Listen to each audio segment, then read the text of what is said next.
Raise your hand. How many of you have been to Prague on vacation, perhaps on a school trip? Back in high school, it was a classic until a few years ago.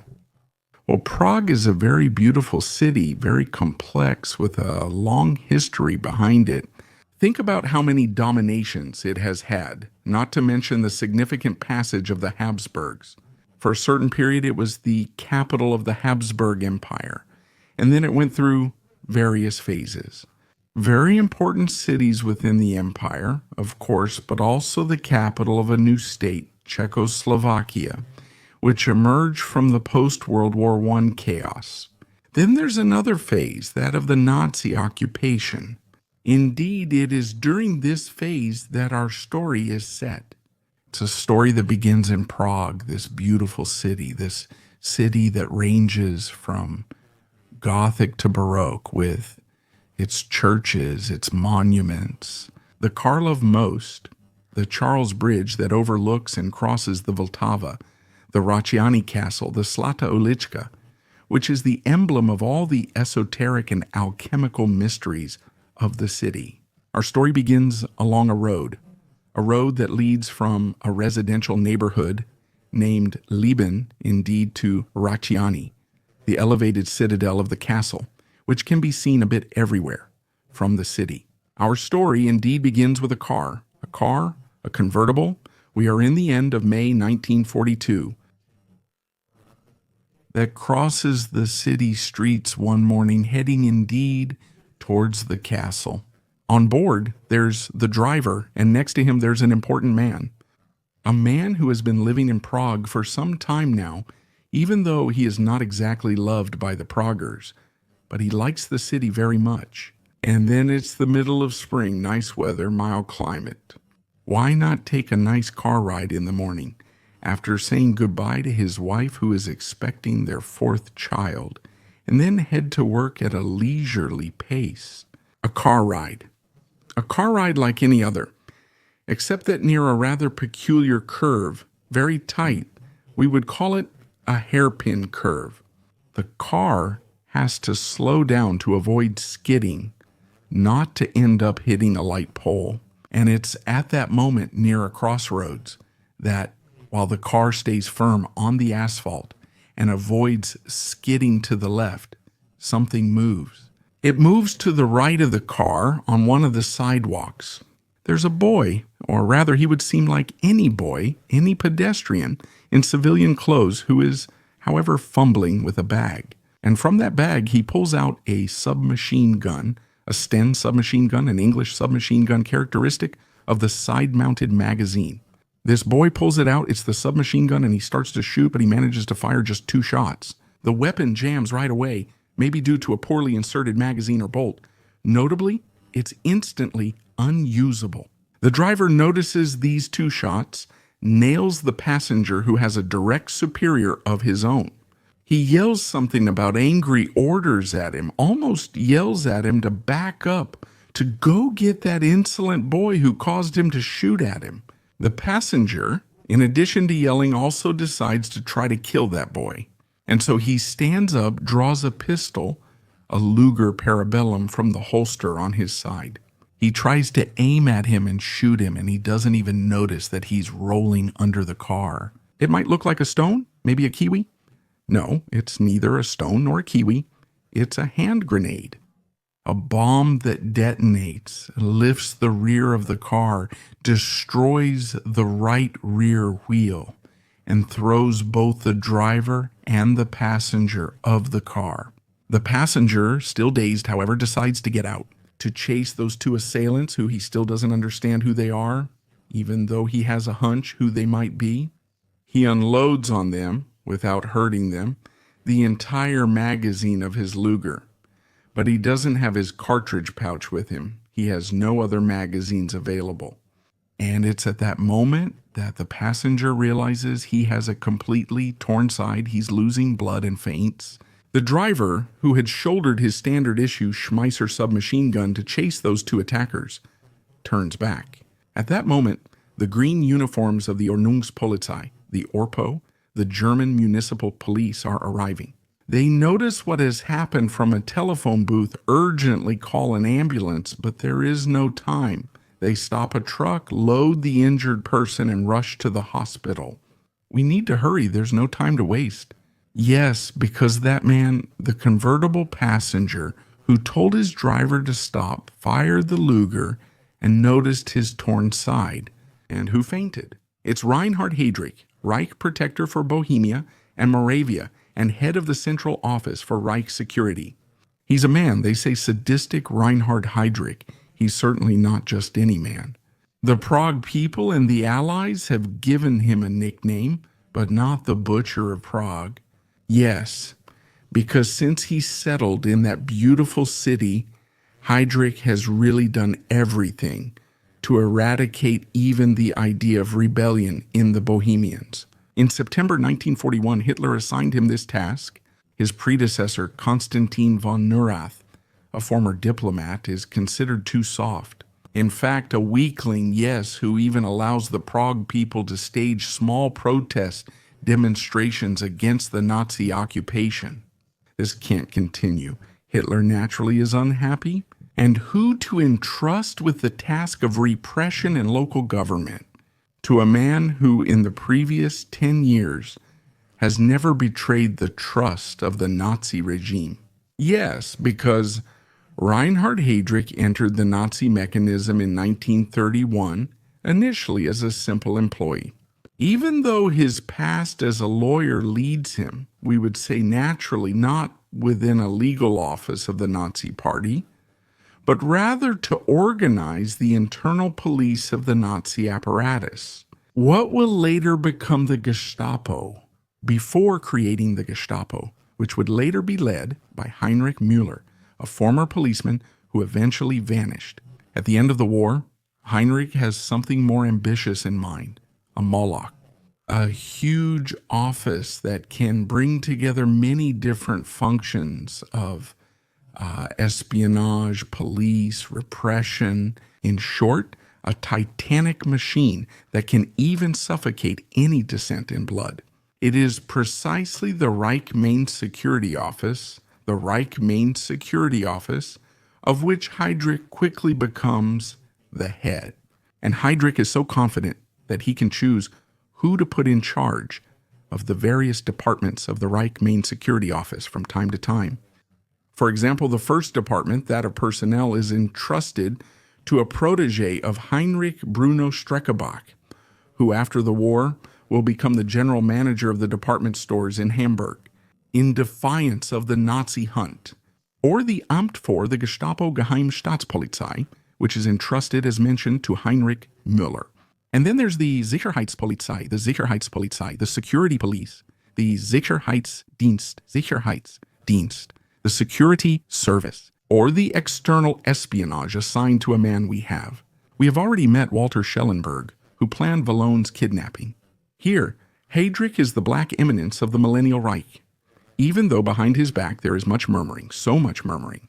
It is even said that he has Jewish blood in his veins, but no one dares to say this in his presence.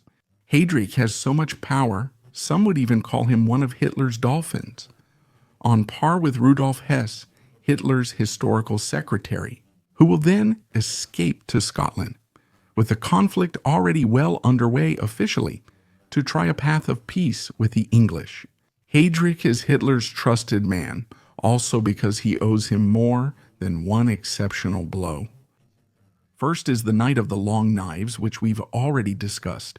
Heydrich's hand is also in the repression of the Sturmabteilung and the killing of Ernst Röhm and the entire Brown Shirt staff. But Heydrich's hand is also in Salon Kitty, a brothel in the center of Berlin, which is transformed into a spy room, in which both the girls and the staff are trained to obtain sensitive information from all the customers who are high-ranking clients. Even within the army, the armed forces, or the ministerial offices. And then there's Gleibitz, that small town on the border with Poland, where Heydrich and his subordinate Alfred Naujoks organize the perfect casus belli, a fake attack on the local radio station, counting on interruption of broadcasts in Polish and concentration camp prisoners left on the spot, killed in Polish army uniforms. To justify what, from September 1, 1939, is the Nazi aggression to Poland, and therefore the start of the Second World War. He's always there, his hand is always there, often invisible but present.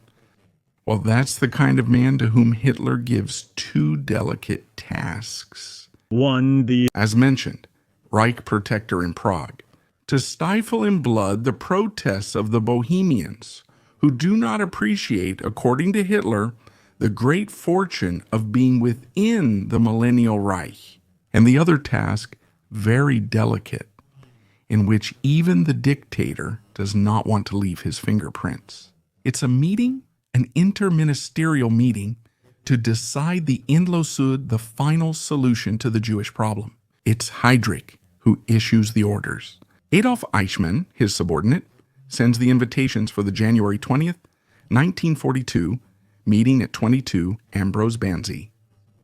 The meeting that reshapes history by setting guidelines for the extermination of Jews in Europe. Heydrich becomes a target of the Allies, as well as the blind government in exile, both of whom want to erase him from the Nazi ranks, not only for his role within the RSH, but also for what he is doing in Bohemia and Moravia. That's how, while Heydrich gathers many SS men, but also members of the ministries from a villa on Wannsee, commandos arrive from London. They are Czech exiles who have been trained by the Special Operations Executive, the Special Operation Executive. We could call it the precursor of modern British commandos, this small group of Czech patriots who wear British uniforms in London, but who, when they return home, dress in civilian clothes. It's part of Operation Anthropoid, that is, the killing of Reinhard Heydrich. The small group studies for weeks, for months, all the routes that Heydrich takes from home to the Raciani castle, from this to the airfield, his movements around Bohemia. They search for the weak point, the right moment and place to act. And it's that crossroads along the route between home and work, precisely because there's that curve, that elbow curve, that forces any vehicle to slow down, to proceed almost at a walking pace.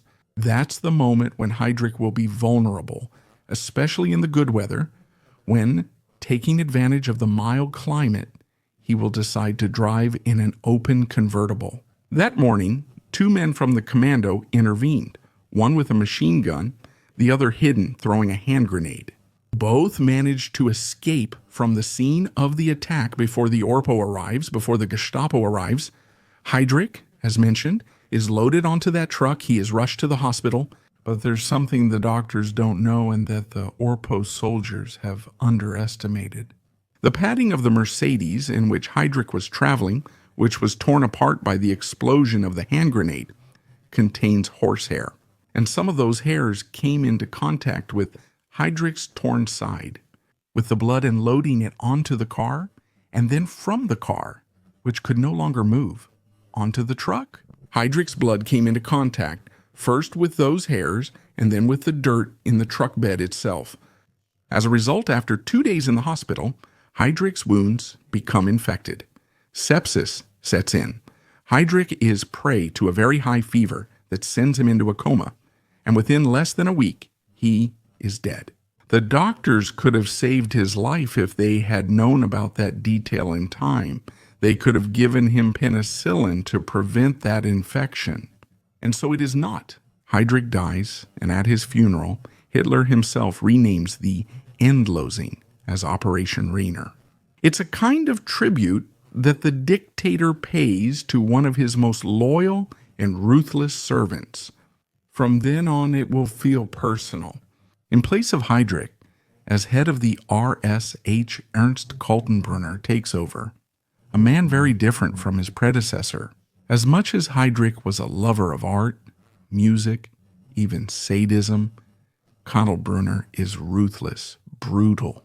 He doesn't mince words when dealing with his subordinates, and even less when making decisions that affect the lives, and in these cases, the deaths of millions of people.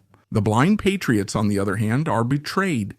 After taking refuge in a church that still exists today, the Church of Saints Cyril and Methodius, in Prague, an informant alerts the Gestapo who surround the church and order the blind to surrender. The commando decides not to obey. They lock themselves in the crypt, shooting wildly from the loophole, which is still visible today in front of the church's staircase. But when the survivors realize they can't make it, they save the last bullet for themselves. They kill themselves rather than fall into the hands of the Gestapo torturers. It will go much worse for the inhabitants of a small village near Prague called Lidis, suspected of having given refuge to the commandos parachuted from London, even though they were actually completely unrelated. The inhabitants of Lidis will be massacred, and the village will be razed to the ground in the most classic of Nazi revenges. A kind of sick, bitter legacy left by that man, the butcher of Prague, the executioner, the Black Eminence, Hitler's dolphin. The man who, with his icy smile, with his washed-out blue eyes, with that incredible combination of personal culture and sadism, he had transformed a beautiful, very beautiful romantic city into a hell. A hell. That would only end many, many, many years later, through liberation and then the long period of communist dictatorship. A hell that is still remembered today by the bullet marks of the Church of Saints Cyril and Methodius.